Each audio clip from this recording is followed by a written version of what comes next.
Okay, तो हम लोग डिस्कस कर रहे हैं इलेक्ट्रोस्टैटिक्स का JEE mains module exercise 3।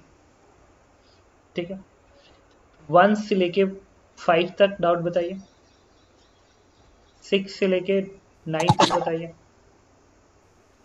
Three question number 3 में याद करो, मैंने बताया था तुमको कि कैविटी, यूनिफॉर्म सॉलिड स्फीयर के अंदर जो कैविटी होती है, यूनिफॉर्म चार्ज सॉलिड स्फीयर के अंदर जो कैविटी होती है, उसके अंदर के हर पॉइंट पे इलेक्ट्रिक फील्ड यूनिफॉर्म होता है और सेंटर के फील्ड के बराबर आता है। याद करो, बताया हूँ, rho R upon 3 epsilon not R center to center बीच की दूरी होता है। याद करो, is uniform, not zero yes point but uniform. B part. 5 तक डाउट, 7 तक डाउट, 10 तक डाउट, 12 तक डाउट, 14 तक डाउट, 16 तक डाउट। 66 कौन सा? सर नंबर चेंज है मौजूद 16 तक। 466 लिखा है। ये इसमें जो है वो डाउट पूछा। 15 तक, 16, 17, 18, सर 13 है 13 13। ये विच ऑफ फॉलोइंग इज, कह रहा है कि if electric field due to the point charge by current to this the Gauss law will still valid. नहीं, वैलिड नहीं हो पाएगा गॉस लॉ, क्योंकि क्या लिखोगे, क्यू इंक्लोज्ड, एक पॉइंट चार्ज ये है क्यू, तो अगर सर्कल बनाओगे आर रेडियस का तो क्यू इंक्लोज कांस्टेंट आना चाहिए ना, गॉस लॉ में फ्लक्स कांस्टेंट आना चाहिए। आर रेडियस पे जो फ्लक्स आएगा वो क्यू अपॉन एप्सिलॉन नॉट आएगा, वो फ्लक्स आर पे डिपेंड नहीं करेगा। कोई भी तुम स्फेरिकल सरफेस ले लो, उससे जब फ्लक्स निकालोगे तो the flux will be constant if this charge q is inside this sphere, then what will be flux? Flux होता है इलेक्ट्रिक फील्ड। इलेक्ट्रिक फील्ड की वैल्यू उन्होंने क्या रखा है, आर का पावर -2.5 है ना, प्रोपोर्शनल है, मतलब इलेक्ट्रिक फील्ड बराबर लिखोगे कांस्टेंट सी इंटू आर का पावर -2.5। तो फ्लक्स क्या आएगा, फ्लक्स होता है इलेक्ट्रिक फील्ड इंटू 4πr², तो सी इंटू आर 2.5 एंड 4πr², ये फ्लक्स होना चाहिए, फ्लक्स। लेकिन फ्लक्स तो कांस्टेंट आना चाहिए, वो आर पे डिपेंड नहीं करना चाहिए, बट ये तो आर पे डिपेंड कर रहा है। आर स्क्वायर से कट करोगे तो बनेगा सी, और बनेगा आर का पावर -0.5, -0.5 इंटू 4π, आ गया फ्लक्स। अब फ्लक्स आर पे डिपेंड कर रहा है, जबकि according to Gauss law enclose flux जो होता है वो enclose charge upon epsilon naught के बराबर होता है। Enclose charge Q upon epsilon naught होना चाहिए, फ्लक्स आना चाहिए Q upon epsilon naught, but ऐसा नहीं है, क्यू तो कांस्टेंट आ गया चार्ज, बट ये तो आर पे डिपेंड कर रहा है, आर चेंज होगा तो फ्लक्स चेंज होगा, गलत है। Gauss law can be use to calculate the field distribution around an electric dipole. Of course, क्यों यूज कर सकते हो, नहीं, एक second. The Gauss law can be use to calculate the field distribution around the electric dipole, नहीं निकाल सकते हो। वो तब निकाला जाता है जब सिमेट्रिकल होता है। सिमेट्रिकल में डाइपोल सिमेट्रिकल होता है ना, इसकी फील्ड लाइंस, इसकी फील्ड लाइंस ये पॉजिटिव है, ये निगेटिव है, तो इसकी फील्ड लाइंस ऐसे होती हैं, ऐसे होती हैं, ऐसे होती हैं। इसको तुम नहीं निकाल सकते हो। गॉस लॉ से तुम वही निकाल सकते हो जिसमें तुम ऐसा गॉसियन सरफेस ड्रॉ करो, ठीक है, जिसके हर पॉइंट पे इलेक्ट्रिक फील्ड बराबर हो। इसमें ऐसा कोई गॉसियन सरफेस नहीं मिलेगा। बी पार्ट नहीं हो पाएगा। C part, the electric field between the 2 point charge is zero somewhere, then the sign of two charges is same।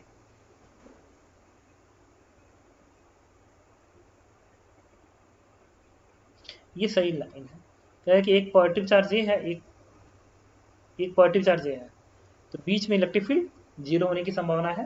ये भी पॉजिटिव, ये पॉजिटिव, तो अंदर जीरो हो सकता है। नेगेटिव होता तभी भी अंदर जीरो हो सकता है। C part is correct option. D part कह रहा है the work done by the external force in moving a unit positive charge from A to and B is V B minus V A. ये तब आता है जब motion very slow हो, very slow motion. इसका आंसर क्या है देखना एक बार तो, 13 का आंसर क्या सर है, डी वाले में तो मोशन स्लो होना चाहिए, ये मिनिमम वर्डन पूछे। The minimum work done by external agent, याद करो क्वेश्चन लिखते थे, find the work done minimum work done by external agent, मैं क्या करता, चेंज इन पोटेंशियल एनर्जी कर दोगे मिनिमम वर्क डन केस में, इसमें मोशन स्लो होता है। 14, 15, 16, 17, 18, पार्ट 2 क्वेश्चन नंबर 1 से लेके 5 तक। क्वेश्चन नंबर 15 कौन सा? ऊपर वाला, फिर ऊपर वाला क्वेश्चन नंबर नंबर दूसरा दिखाना बताओ सर, थर्ड लास्ट उसके ऊपर। कौन सा थर्ड वाला क्वेश्चन? सर वो एक्सरसाइज 3 में प्रीवियस है कौन सा क्वेश्चन है? सर, ये 16 है। कह रहे E1, E2, E3 respective field distance R from a point charge Q, Q से point charge electric field E1 क्या आएगा, this is KQ by R square, KQ by R square. और E2 किसके वजह से है?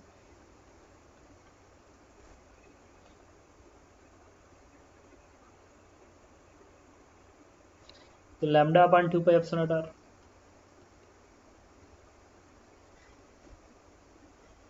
E3 किसकी वजह से? Uniform surface charge density sigma, default case में कंडक्टर माना जाता है, कंडक्टर, तो E3 की वैल्यू आएगी सिग्मा अपॉन एप्सिलॉन नॉट, तो यहाँ पे आर नॉट लिख लो, सिग्मा अपॉन एप्सिलॉन नॉट। अब देख लो क्या कह रहा है, अब इसमें क्या कह रहा है, इफ E1, E2, E3 बराबर है तो बताइए, अब तीनों को बराबर कर दो, इसको इसको इसको बराबर कर दो, ठीक है, और k की जगह पे प्लेस कर देना, k की जगह पे क्या 1/4 पाई एप्सिलॉन नॉट, और इक्वल कर दो, तुमको आंसर मिल जाएगा 17, 18, सर 18। 18 का क्वेश्चन इसमें नहीं हो पाएगा, ये उसका क्वेश्चन, अच्छा बता तो सकते हैं तुम्हें, करंट इलेक्ट्रिसिटी क्वेश्चन है। Infinite long charge of uniform charge density lambda lie along the electric conductors cell of radius r, एक लाइन चार्ज डेंसिटी लैम्डा है, लैम्डा है, infinite electric conducting in radius r, the space inside the cylinder is material of resistivity। इसमें ना एक cylinder are radius का है, उसके अंदर तुमने डाइलेक्ट्रिक मीडियम रख दिया है, डाइलेक्ट्रिक मीडियम रख दिया है, तो क्या होगा कि इसके और इसके बीच में इलेक्ट्रिक फील्ड आएगा, बिकॉज ऑफ इस चार्ज के बेसिस फील्ड आएगा, फील्ड ऐसे बनेगा, इसके इसके और इसके बीच में इलेक्ट्रिक फील्ड डायरेक्शन इधर आएगा, अगर इलेक्ट्रिक फील्ड इधर है तो फिर क्या होगा, चार्ज इधर से इधर मूव करेगा, इलेक्ट्रिक फील्ड है इधर, तो यहाँ का चार्ज इधर मूव करेगा, तो धीरे धीरे क्या होगा, ये पॉजिटिव चार्ज धीरे धीरे निकल के कहाँ जाएगा, सरफेस पे जाने लगेगा। तो जो शुरू में चार्ज अंदर वाले पे है क्यू चार्ज, अब बाहर वाले पे कोई चार्ज नहीं है, जब स्टडी स्टेट गेन करेगा ना, तो अंदर वाले पे कोई चार्ज नहीं होगा और बाहर वाले पे क्यू चार्ज हो जाएगा। इसका मतलब अंदर वाले का जो चार्ज है वो धीरे धीरे डिक्रीज करते करते क्या हो जाएगा, स्लोली होते होते जीरो हो जाएगा, और जितना ज़्यादा चार्ज होगा उतना ही ज़्यादा इलेक्ट्रिक फील्ड होगा, उतना ही जल्दी से चार्ज घटेगा, लेकिन बाद में इलेक्ट्रिक फील्ड कम होने लगेगा, तो चार्ज का घटने का रेट भी कम होने लगेगा, तो स्टडी स्टेट पे चार्ज अप्रॉक्सीमेट जीरो होगा, टाइम इन्फाइनाइट लगेगा। तो कह रहा है कि electric conductor material Ohm's one of the following represent current at any point in the material. तो जब यहाँ का चार्ज घटेगा ना तो करंट ही तो फ्लो कर रहा है, तो पहले करंट आएगा, पहले करंट क्या आएगा, इसके बीच का पोटेंशियल डिफरेंस अपॉन इसके बीच का रेजिस्टेंस, करंट की वैल्यू आएगी पोटेंशियल डिफरेंस अपॉन रेजिस्टेंस, लेकिन पोटेंशियल डिफरेंस तो इस लैम्डा पर डिपेंड करेगा, लैम्डा के प्रोपोर्शनल होगा, जितना ये चार्ज रहेगा उतना इसके बीच का पोटेंशियल डिफरेंस आएगा, तो पोटेंशियल डिफरेंस कम होगा तो करंट भी कम होगा, तो जितना करंट कम होगा करंट डेंसिटी भी उसी हिसाब से क्या होगी, डिक्रीज करेगी, करंट कम होगा तो करंट डेंसिटी भी घटेगी, और घटते घटते घटते स्टडी स्टेट पे जीरो हो जाएगा, होना भी चाहिए भाई, जब ये पूरा चार्ज सरफेस पे आ जाएगा, यहाँ पे आ जाएगा, यहाँ पे आ जाएगा, तो फिर अंदर कोई चार्ज नहीं बचेगा, तो फिर अंदर से बाहर को ट्रांसमिशन बंद हो जाएगा। पार्ट 2 1 से लेके 2, 3 से 6, 7 to 10, 11 to 14, 15 to 17, For 17. 17. A charged particle having the some mass is resting on equilibrium at a height h of the uniformly non-conducting horizontal ring of radius r. The force, the equilibrium of the particle will be stable. अच्छा, ये path finder का question है। इससे एक question नहीं था पिछले class में डिस्कस कर रहे थे कि एक लड़के ने नहीं कहा था कि Yes, r by sir. root 2 पे Hmm. वही वाला concept. A charged particle in equilibrium, इस तरीके से रिंग है, तो रिंग का इलेक्ट्रिक फील्ड सबसे ज्यादा कहाँ होता है? r by root 2 दूरी पर होता है। यहाँ फील्ड सबसे ज्यादा होता है, सेंटर का फील्ड 0 होता है। ऐसे अब कह रहा है कि चार्ज कौन सा? यूनिफॉर्मली और चार्ज पार्टिकल हैविंग सम, ठीक है, पॉजिटिव चार्ज है, डिफॉल्ट केस में पॉजिटिव चार्ज मानते हैं। तो क्या होगा ना कि अब ऐसे रखे हुए रिंग है और पार्टिकल को यहाँ पर रखो तो mg नीचे काम करेगा, इलेक्ट्रोस्टैटिक फोर्स ऊपर काम करेगा, इलेक्ट्रोस्टैटिक फोर्स ऊपर काम करेगा क्यू का। कह रहा स्टेबल इक्विलिब्रियम कब होगा? स्टेबल इक्विलिब्रियम तब होगा जब पार्टिकल को शिफ्ट करो और छोड़ो तो वापस चला जाए, तो स्टेबल इक्विलिब्रियम होगा। तो अगर इस दूरी को, ये मान लो यहाँ पे इक्विलिब्रियम है, यहाँ पे इक्विलिब्रियम है, अगर मैं इसको नीचे की ओर शिफ्ट करूँ तो क्या ज़्यादा हो जाना चाहिए?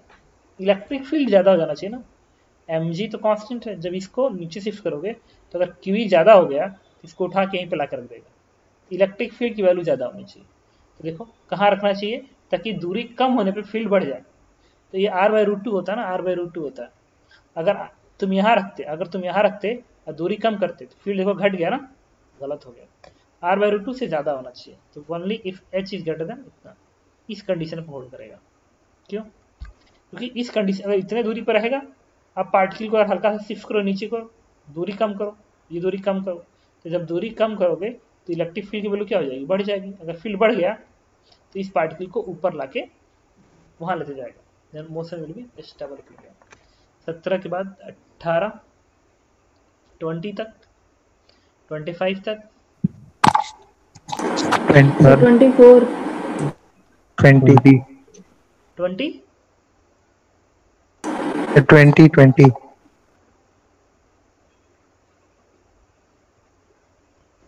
20 में कह रहा है कि कितना force passing through the perpendicular. ठीक है, तो क्या करेंगे फोर्स निकालने के लिए? भाई ये वाला जितना इस पे फोर्स लगाएगा, ये वाला भी उतना इस पे फोर्स लगाएगा।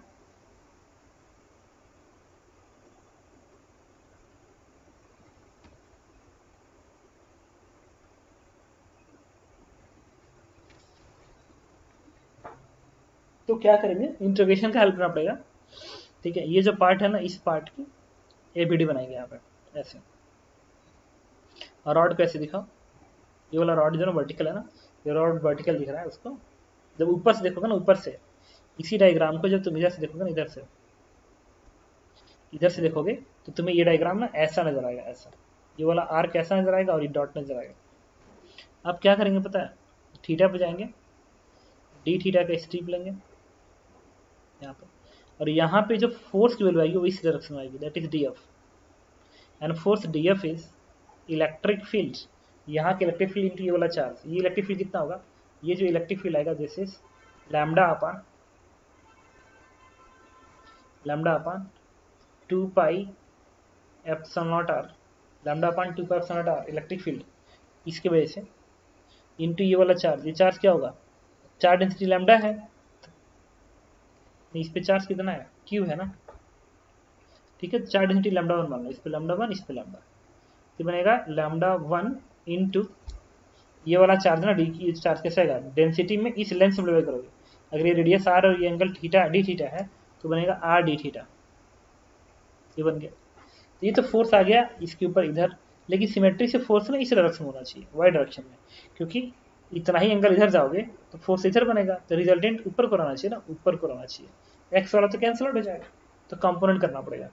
इसके लिए क्या करेंगे? देखो ये वाला एंगल थीटा लगभग, तो ये भी एंगल लगभग क्या आएगा? थीटा आएगा। क्यों? क्योंकि ये स्ट्रेट लाइन है ना, ये स्ट्रेट लाइन है और ये दोनों लाइन आपस में पैरेलल है, इस तरीके से ये पैरेलल है और ये ऐसे। तो ये वाला एंगल अगर थीटा है अप्रॉक्सीमेट, ये वाला एंगल थीटा, देखो ये वाला एंगल थीटा है, ये भी एंगल क्या बनेगा? थीटा बनेगा।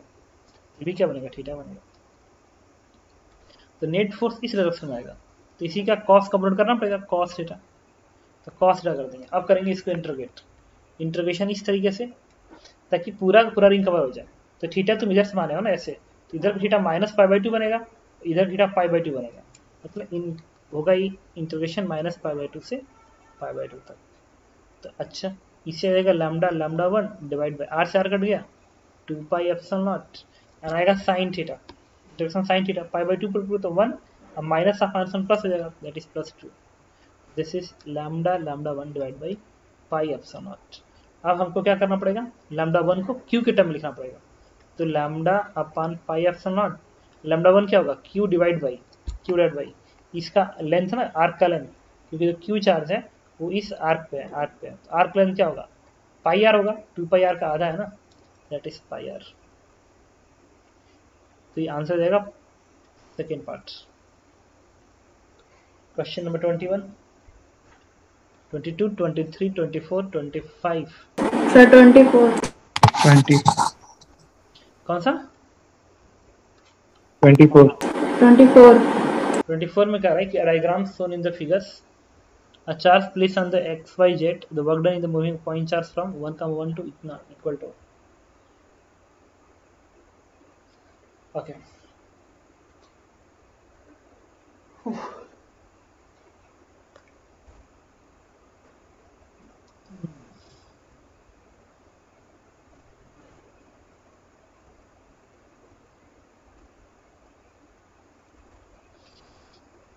वन कामा वन पे है,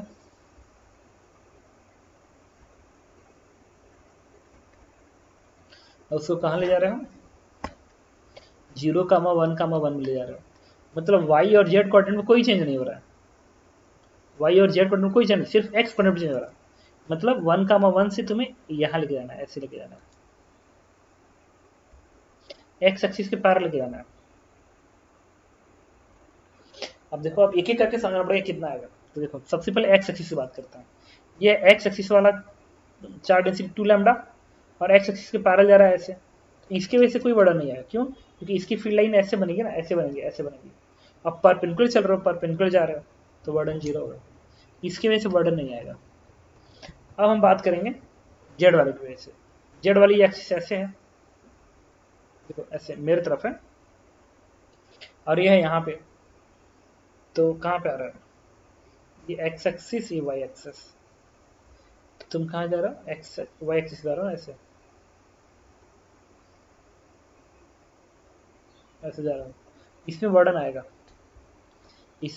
आएगा, तो हमें इंटीग्रेट करना पड़ेगा, और उसकी वजह से लैम्डा की वजह से 3λ इस तरीके से है, और वाई एक्सिस में कोई चेंज नहीं हो रहा है।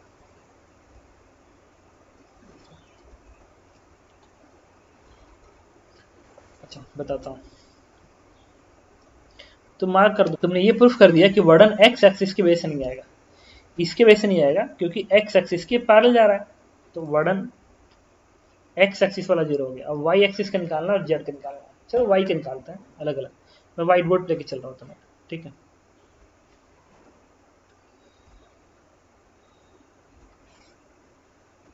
तो क्वेश्चन में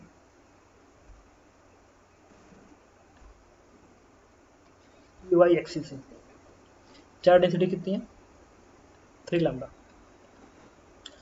और y में चेंज किस कोऑर्डिनेट, y एक्सिस से दूरी ना,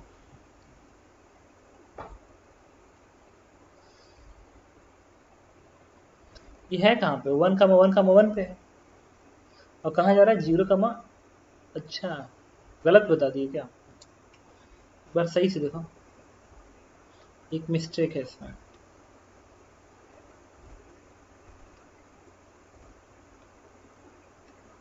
सही से देखना, तो ये ऐसे थोड़ी जा रहा है,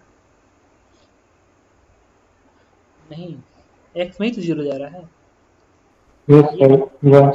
ठीक है x में ही तो 0 जा रहा है, तो x का वर्ड नहीं आएगा। y में क्या हो रहा है ये देखना पड़ेगा,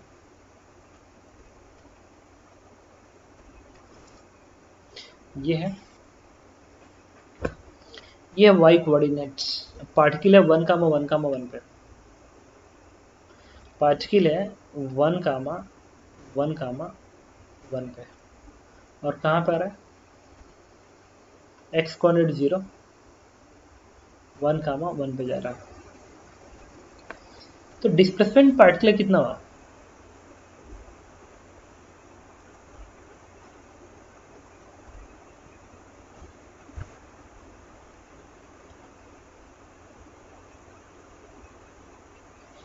पता कैसे है, ये ऐसे है, ये y एक्सिस यहाँ पे है और ये यहाँ पे है,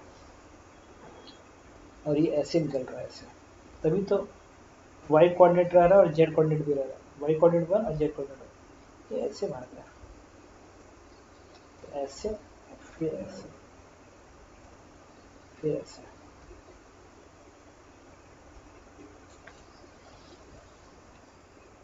करी इंटरगेट, मन ही नहीं कर रहा है मेरा, करते हैं, क्या कर सकते हैं, नाइफ बनी हुई है इसलिए। इस डिस्टेंस को x मान लो,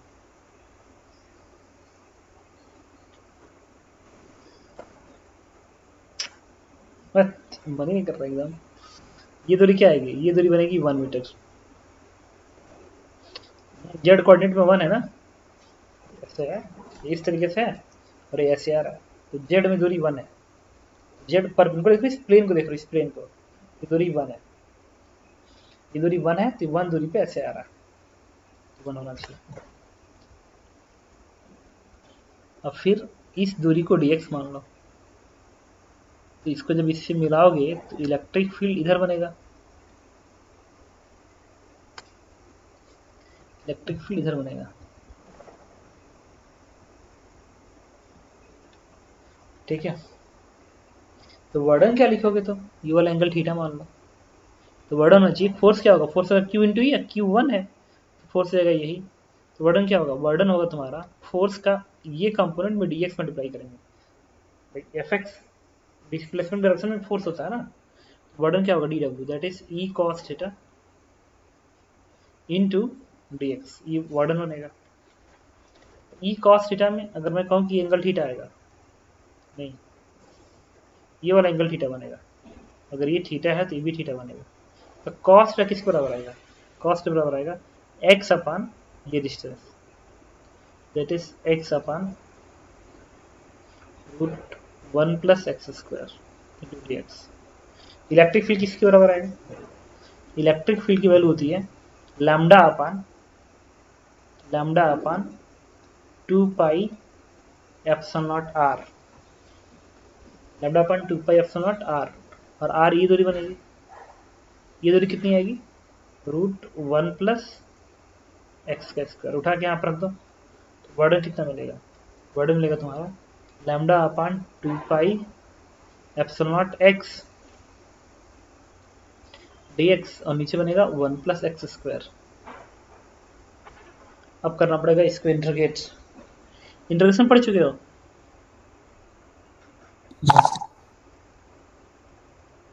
पढ़ चुके हो ना, नहीं नहीं पढ़ा, मैथ में क्या पढ़ रहे हो अभी क्या पढ़ रहे हो, मैं अभी डिफरेंशिएशन पढ़ चुका है, इंटीग्रेशन नहीं पढ़ा। अच्छा लिमिट चलेगा x में 0 से 1, x की लिमिट 0 है, यहाँ पे 1 है, तो x की लिमिट 0 से 1 चलेगा। अब करेंगे इसको इंटीग्रेट, इसको इंटीग्रेट करने के लिए हम लोग लैम्डा अपान 2 पाई एप्सिलॉन को बाहर निकाल लो, ये बन जाएगा वर्कडन W1 बराबर lambda upon 2 pi epsilon not integration of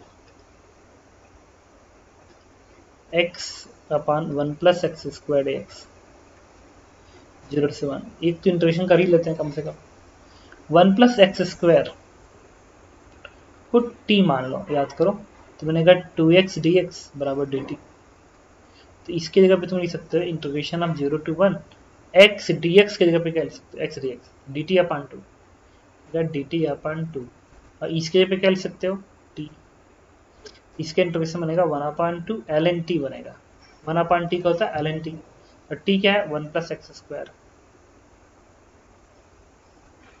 limit 0 से 1, तो बनेगा 1 अपान 2 ln, 0 प्लेस करोगे तो ln 1 is 0, 1 प्लेस करोगे तो ln 2, ये बन गया वर्कडन। लेकिन अभी मल्टीप्लाई हुआ ना लैम्डा अपान इसमें, that is lambda upon 2 pi epsilon not. इससे जो वर्डन आया उसका फॉर्मूला बन गया 2 हटेगा lambda upon 4 pi epsilon not ln2 बनेगा, ये वर्डन बनेगा। अब इस चार्ज का लैम्डा क्या था, देखो 3 लैम्डा है ना, 3 लैम्डा है, 3 लैम्डा है, 3 लैम्डा है ना, 3 लैम्डा है। तो फिर आंसर क्या करोगे, आंसर करोगे तो एक ये वाला वर्डन लिखोगे तुम, कहाँ गया, ये lambda is replace by 3 lambda, तो बेसिकली जो W1 बनना चाहिए, W1 डैश वो बनना चाहिए 3 lambda upon 4 pi epsilon not ln2 बनेगा। सेम वर्क इसके लिए जेड एक्सिस के लिए भी करेंगे, सेम वर्क जेड एक्सिस के लिए भी करेंगे। जेड एक्सिस का चार्ज क्या है, लैम्डा है, और एक्स में ही चेंज है, एक और वर्डन तुम्हें मिलेगा लैम्डा वाला, तो वो कितना बनेगा, जेड वाला तो बस इतना ही बनेगा, उसकी डेंसिटी सिर्फ लैम्डा है, तो lambda upon 4 pi epsilon not ln2 बनेगा। अब नेट वर्डन क्या होगा, दोनों को जोड़ दो, जब दोनों को जोड़ोगे तो 3 और वही 4 बनेगा, 4 से 4 कटेगा, आएगा lambda upon pi epsilon not ln2, and this is answer, lambda ln2 upon pi epsilon not. ठीक है, तो मैंने यहाँ पे जगह मैं इंटीग्रेशन से बचना चाह रहा था, लेकिन मुझे कुछ बचने का ऑप्शन नजर नहीं आया, तो मैंने क्या किया, यूनिट चार्ज है तो फोर्स जो होगा, फोर्स Q/1 होगा, Q1 है और E मल्टीप्लाई करके, ठीक है। तो ओके, इसके बाद एक बार फिर हम लोग चलते हैं व्हाइट बोर्ड पे।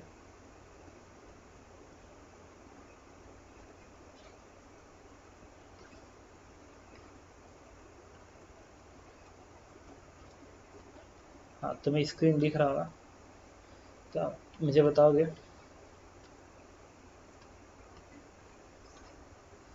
25, 26, 27, 28, So 27.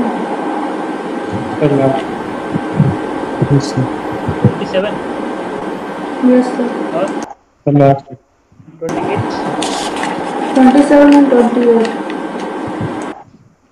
इस 29, 30, कौन सा बताना है, सर 30, 30 हाँ 30 का रहा है, देखो 30 पहले बताता हूँ, फिर दोनों ऊपर बताता हूँ, ये बता ही देता हूँ। एक काम करो, मीटिंग एंड कर रहा हूँ, तुरंत ज्वाइन कर लो। अब डिस्कस कर रहे हैं क्वेश्चन 27, कह रहा है unit positive point charge of mass m is projected with velocity v inside it. The tunnel has been itna minimum velocity at which the point should be projected so that it can reach the opposite end of the tunnel it equal to, अरे वो zero है, it can reach the opposite end of the tunnel, zero because initial and final position the same potential, सही कह रहा है, जो potential इसका है वही पोटेंशियल इसका है, ठीक है।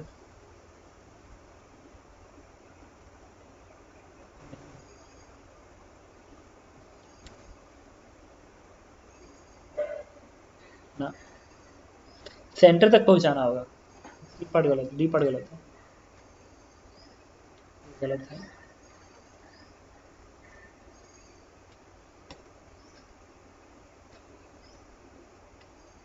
ये गलत है।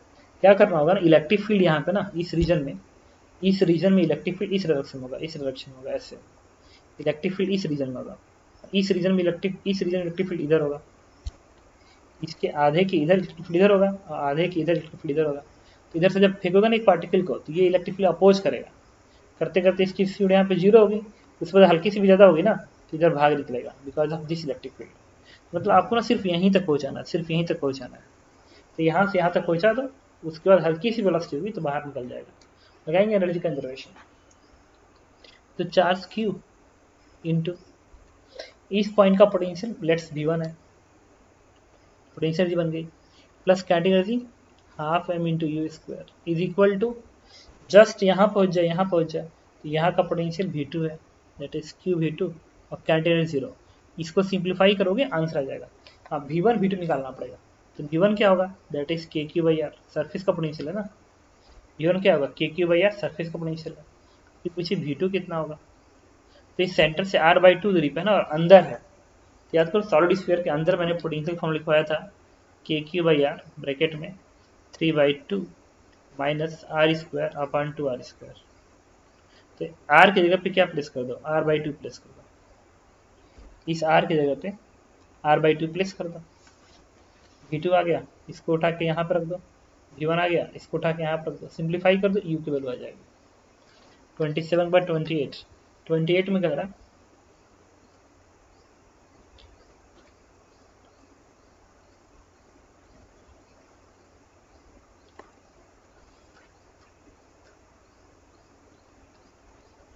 3 conducting sphere shell equal radius r इतना इतना इतना फाइनल चार्ज है ना। तो अरे इसका पोटेंशियल 0 कर दो, इसका भी 0 कर दो, सॉल्व कर दो, आंसर दे देगा। अंदर वाले का पोटेंशियल फॉर्मूला क्या होगा, ये होगा KQ1 divide by small r plus KQ2 divide by 2r plus KQ3 divide by 3r बराबर बाहर वाले बराबर 0, क्वेश्चन नंबर 1। फिर बाहर वाले का पोटेंशियल 0 कर दो, that is KQ1 divide by 3r plus KQ2 divide by 3r plus KQ3 divide by 3r equal to 0। बस दो इक्वेशन, दो अननोन है, दो इक्वेशन है, समझ में आ जाएगा।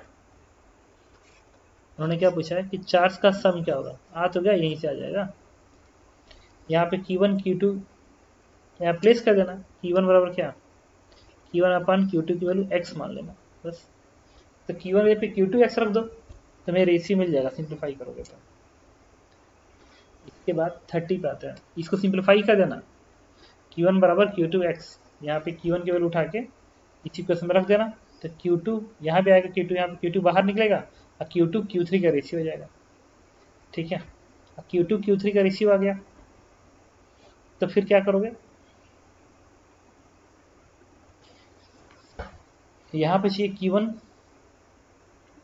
यहाँ पे रेशियो सेम आएगा क्या,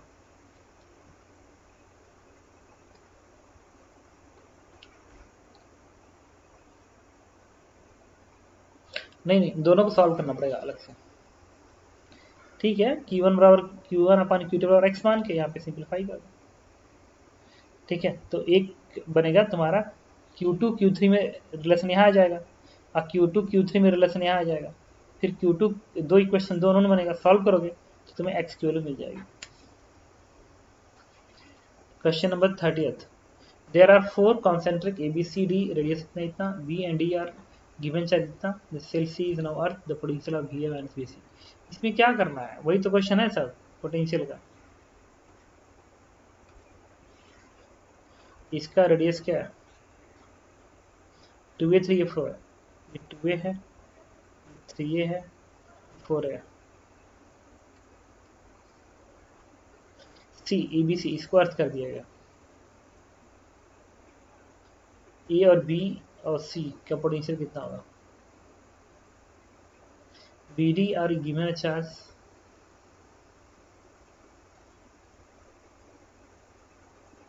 इस तरीके से एक ऐसा है ABCD,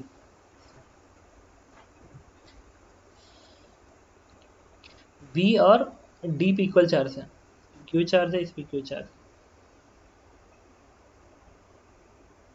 Q और माइनस Q क्या है, C इज अर्थ, C को अर्थ कर दिया गया।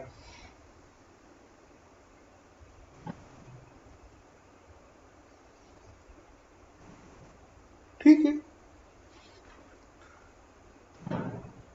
ए पे तो कोई चार्ज ही नहीं आएगा, इस ए पे तो कोई चार्ज ही नहीं आएगा, ये क्यू है, ये माइनस क्यू है, तो यहाँ का चार्ज Q1 मान लो। फिर इसके सरफेस का पोटेंशियल 0 कर दो, क्या करोगे, KQ अपान ये 4a तक जा रहा ना, ये 2a है, नहीं ये a है, और ये 2a है, और ये 3a है। अब इसके सरफेस का पोटेंशियल लिखना, इसके सरफेस का, तो इस Q की वजह से बाहर का पॉइंट है, ये न्यूट्रल है, ये देगा नहीं चार्ज, और इसके वजह से इसके सरफेस का पॉइंट है, तो क्या लिखोगे, KQ by 3a plus KQ1 by 3a, और अब इस माइनस Q की वजह से, इसके वजह से यहाँ पोटेंशियल अपने सरफेस बराबर देगा, that is K minus Q divide by 4a, that is 0। बस सिंप्लीफाई करोगे तुम्हें Q1 की वैल्यू मिल जाएगी। अब Q1 मिल गया, तीसरा A और C के इसके बीच का पोटेंशियल डिफरेंस, इसके बीच का, तो ठीक है, तो क्या करोगे, यहाँ का पोटेंशियल अलग से निकाले ना, इसके वजह से, इसके वजह से, इसके वजह से, और यहाँ का पोटेंशियल क्या है, जीरो है, जीरो है ना, अर्थिंग की हो, तो सी का जीरो हो गया। ए का पोटेंशियल आते ही हमारा क्या आ जाएगा, आंसर आ जाएगा, क्योंकि इसके बीच का डिफरेंस जबकि जीरो है, तो आंसर इस डी है। ठीक है, कुछ पूछना इसमें?